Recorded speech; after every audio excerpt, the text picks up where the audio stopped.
The GTU shall fall under the office of the President, and all powers that belong to the Deputy President will go into the office of the President. And everything else that looks like the former Deputy President shall be dismantled in the EFF and then gotten rid of with immediate effect. The GTU and all those who served in the GTU under the Deputy President are dissolved. You want to deploy anyone into the government on behalf of the EFF, you shall report to the office of the President. We are taking charge of our organization now. We are tired of entrusting in the hands of wrong people. We have been betrayed for too long. We have been sold out for too long. We have been trusting for too long. We need to take it into our hands and run it ourselves. Comrades, we are opening a new chapter now. And this chapter exists without them. If you want to belong to the previous chapter that has got them, you can go and join the previous chapter. We now are opening a new chapter, and this chapter shall exist without them. Our destiny begins now. We are marching forward without them. If you are still longing for them, you know where you can find them. They are no longer here. Nothing that looks like them is going to be found in here. Our organization is going to be a pure EFF. Our organization is not going to be EFF during the day and MK at night. Our organization is not going to become GNU during the day and EFF at night. Everything is EFF. We don't speak any other language except the EFF. Silently, that as the movement recovers from a difficult elections and is surrounded by vultures, they do not choose you. They are choosing what looks like greener pastures. Many of them are opportunistic because they want to see whether they will emerge in the upcoming Third National People's Assembly before they decide whether they will remain in the EFF or not. Many of them are using the Third National People's Assembly as a threat that if they do not get elected or are not part of the leadership discussions leading up to the conference, then they will leave and join MKP.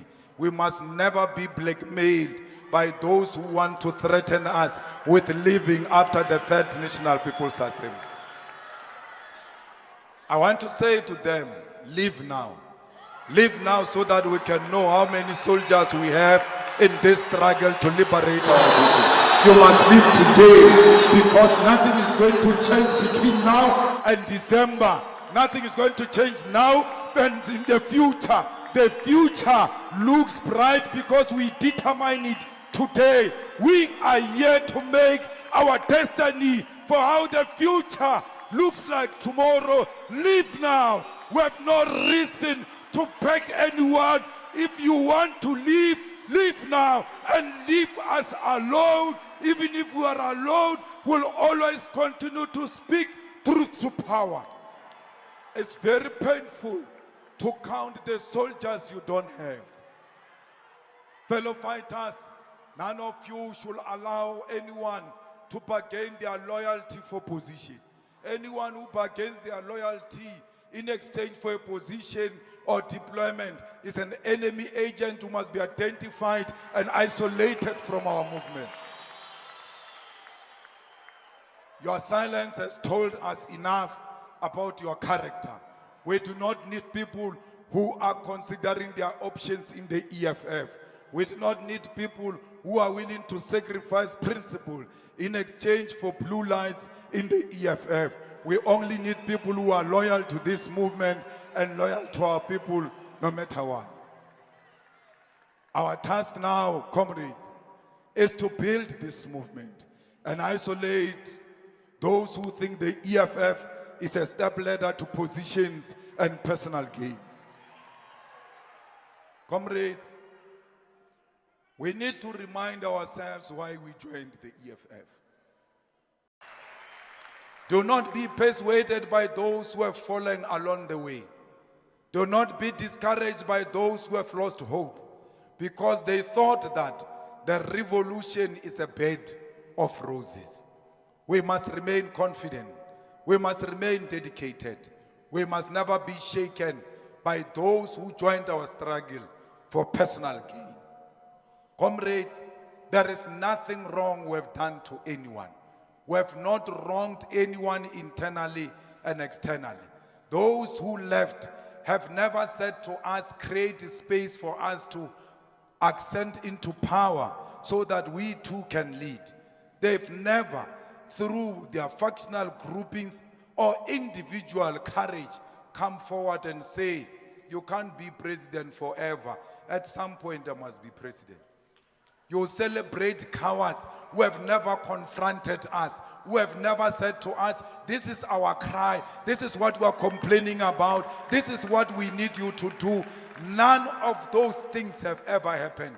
And you think those are the brave ones. If they were brave, they were supposed to confront us right in front of us and take the platform internally and challenge our authority.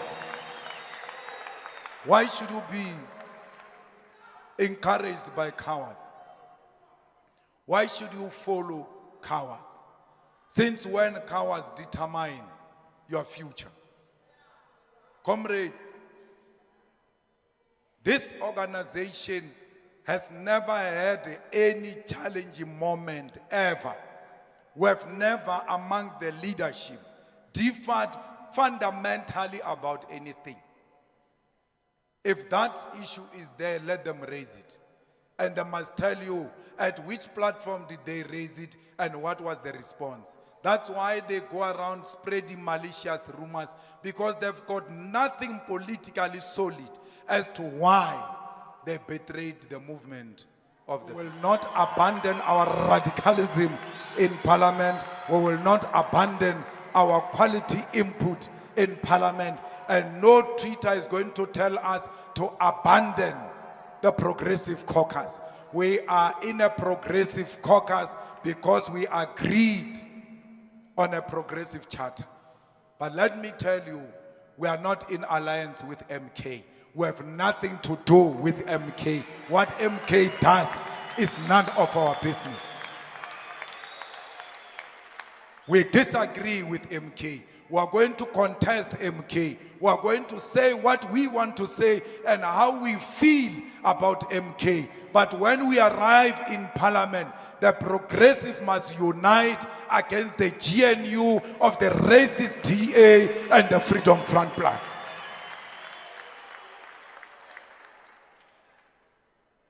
We have no business to be concentrating on MK and what MK does. And no Twitter is going to dismantle that which they never established. Before we established a Progressive Caucus, there was never a Twitter perspective that said, when you arrive there, you must go and constitute a Progressive Caucus. We did it on our own, without being told by those who tell us today to stay out of which they don't know what went behind this idea. We might be angry, we might be disappointed, but we must never lose focus of what we want to attain. And therefore, we must ensure that all progressive parties that belong to the people of South Africa and have been proven through electoral support, unite. It is not us who chose MK. The people who chose MK said, you guys go there and become the opposition. And we are going to become the best opposition. It's not only in revolution, even in our personal lives. Those we trust, one day, they will wake up like strangers and people who are not known to us. Especially as we keep on losing votes.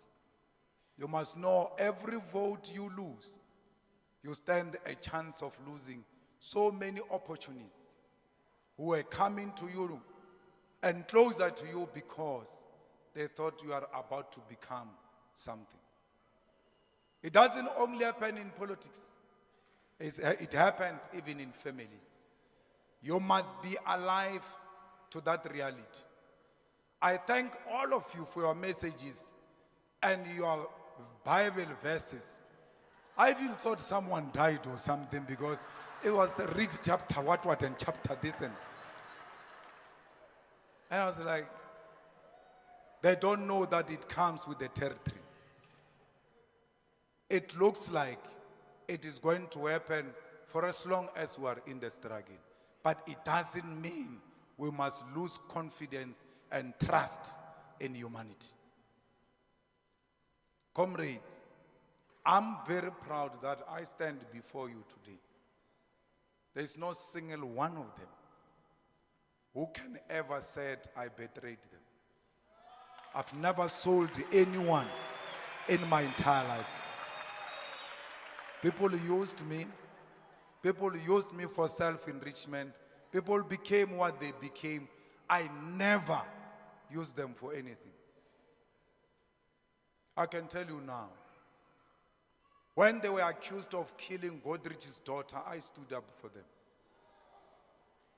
If I had a problem with them, I would have been a political opportunist and said, you are now accused of a serious allegation. You need to step aside or step down while we're investigating. I said they will never do that. I didn't have to talk to them. That's how much I believed in these comrades. Had something like that be said about me, were they going to say, not him? Had something about me raping a person said about me, something about rape about me being said, will they say the same thing about me?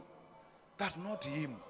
But I said without asking them twice whether you were there or not, I said, it's not true. I don't know the facts, but it will never happen. They will never have done that. At every opportunity in their private conversations and in their own cocoons, they took that opportunity to discredit me and speak very bad of me. And they thought I didn't know about it. I know them for who they are. But because I chose you, I choose to live with them for the sake of the unity of our movement.